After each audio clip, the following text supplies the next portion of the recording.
Hey there, history buffs. Today, we're diving into the mysterious world of Jesus' childhood. You know that time period before he started preaching and performing miracles? Yeah, the Bible is surprisingly quiet about those years. We get a few glimpses, of course, like the story of his birth in Bethlehem, the visit from the wise men, and his family's flight to Egypt. And who could forget about 12-year-old Jesus schooling the teachers in the temple? Pretty impressive, right? But these stories are like puzzle pieces scattered across the floor. We can see the general picture, but there are huge gaps in between. So, what happened during those silent years? What were those missing pieces of Jesus' life? Let's investigate. The Gospels, those 4 books at the beginning of the New Testament, are pretty much our main source of information about Jesus' life. They provide us with a detailed account of his teachings, miracles, and the events leading up to his crucifixion and resurrection. But here's the thing, they focus almost entirely on his adult ministry those last 3 years leading up to his crucifixion. This period is rich with stories and lessons, but it leaves out a significant portion of his life. From about age 12 to 30, it's like Jesus just vanishes from the narrative. Poof! Gone! This gap is often referred to as the silent years of Jesus. It's a little strange, right? Like, what was he doing during that time? Learning carpentry from Joseph? Perhaps he was honing his skills in the family trade, working diligently alongside his father, hanging out with his siblings, engaging in the daily life of a typical Jewish family in Nazareth. Well, the Gospels don't tell us. They remain silent on these formative years. Some scholars believe that this silence was intentional, a way to emphasize the importance of Jesus' ministry. By focusing on his public life, the Gospels highlight the significance of his teachings and actions. Others suggest that information about his childhood simply wasn't preserved or considered important enough to include. Perhaps the early Christians didn't see these years as crucial to the message they wanted to convey. Whatever the reason, this gap in the narrative has left plenty of room for speculation, imagination, and yes, even some pretty wild stories. People have filled in the blanks with various theories and legends, each adding their own flavor to the mystery of Jesus' early years. Now, just because the canonical Gospels are silent on Jesus' childhood doesn't mean there aren't other texts out there that try to fill in the blanks. In fact, the silence of the canonical Gospels has led many to seek out other sources, driven by curiosity and a desire to know more about the early life of Jesus. Oh no, my friends, there are plenty. These texts, often overlooked, hold a treasure trove of stories and insights that have fascinated scholars and believers alike for centuries. These texts, known as apocryphal Gospels, offer a fascinating, albeit sometimes fantastical, glimpse into how early Christians imagined Jesus' early years. They paint a picture of a young Jesus that is both human and divine, filled with wonder and mystery. They were written mostly between the 2nd and 4th centuries AD, and while they weren't included in the official Bible, they were widely circulated and read. These writings were cherished by many, providing a different perspective on the life of Jesus that complemented the canonical texts. These apocryphal Gospels are full of colorful stories, miracles, and even a bit of mischief, all centered around the young Jesus. From tales of him performing miracles as a child to stories of his interactions with other children, these texts are rich with narrative and imagination. They might not be considered official scripture, but they provide valuable insights into the beliefs and traditions of early Christian communities. These stories reflect the hopes, fears, and aspirations of the people who told them, offering a window into the spiritual life of early Christians. So, buckle up, because we're about to explore some of the most intriguing tales from these hidden texts. Get ready to dive into a world of ancient stories that have shaped the way we understand the early years of Jesus in the rich tapestry of early Christian thought. One of the most well-known apocryphal texts is the Infancy Gospel of Thomas. Now, this isn't your grandma's Sunday school Jesus.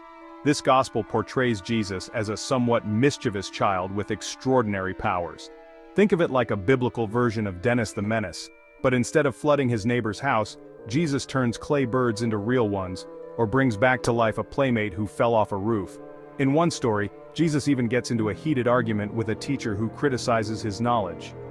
Jesus, being the sassy child he is, curses the teacher, causing him to wither up like a raisin.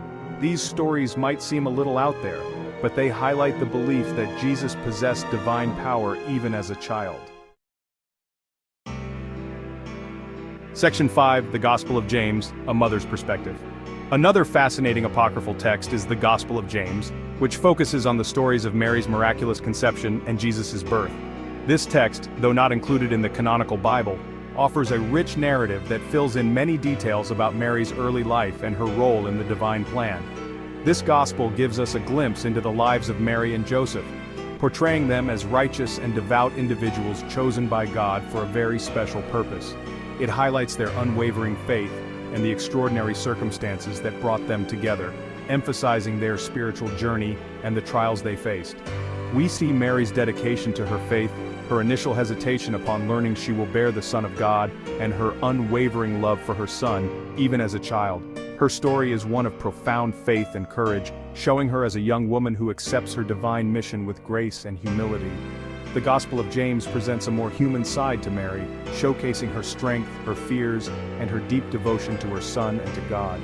It paints a picture of a mother who, despite the extraordinary nature of her son's birth, experiences the same joys and sorrows as any other mother. It's like a behind-the-scenes look at the Holy Family, offering a more intimate perspective on the events surrounding Jesus' birth and childhood.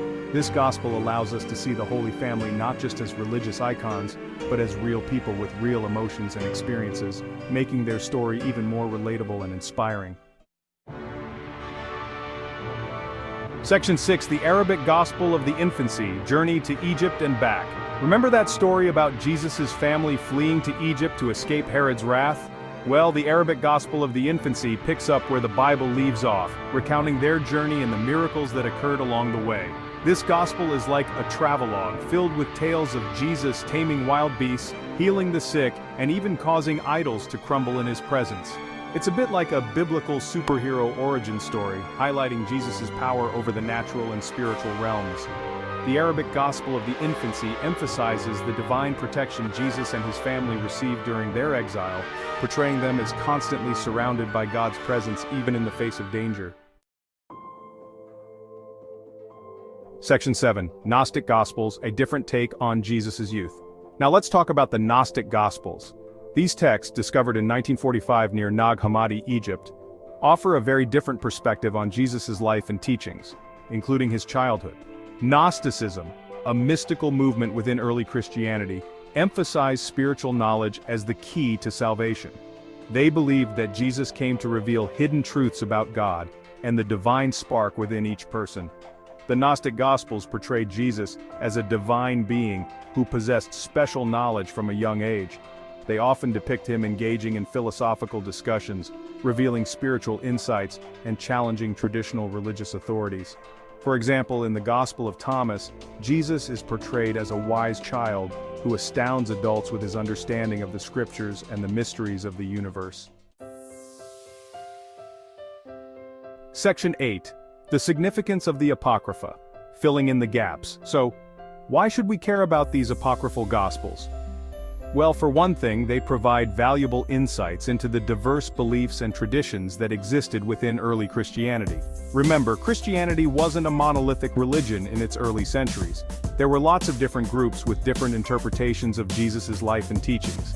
The apocryphal Gospels give us a glimpse into these diverse perspectives, showing us how early Christians grappled with the mysteries of Jesus' identity and mission.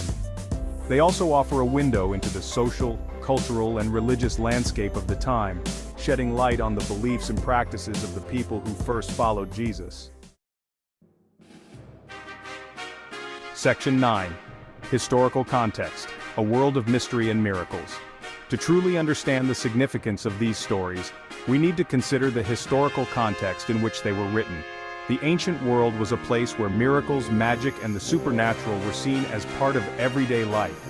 People believed in gods and goddesses who intervened in human affairs, spirits that roamed the earth, and individuals who possessed extraordinary powers. In this context, stories of Jesus' miraculous childhood wouldn't have seemed so far-fetched. They would have been seen as evidence of his divine nature and his special relationship with God. Section 10. The Power of Story, Shaping Our Understanding of Jesus. Stories have power. They shape our beliefs, our values, and our understanding of the world around us. This is especially true when it comes to religious figures like Jesus. The stories we tell about Jesus, whether they're found in the Bible or in apocryphal texts, shape how we perceive him, his teachings, and his significance in our lives.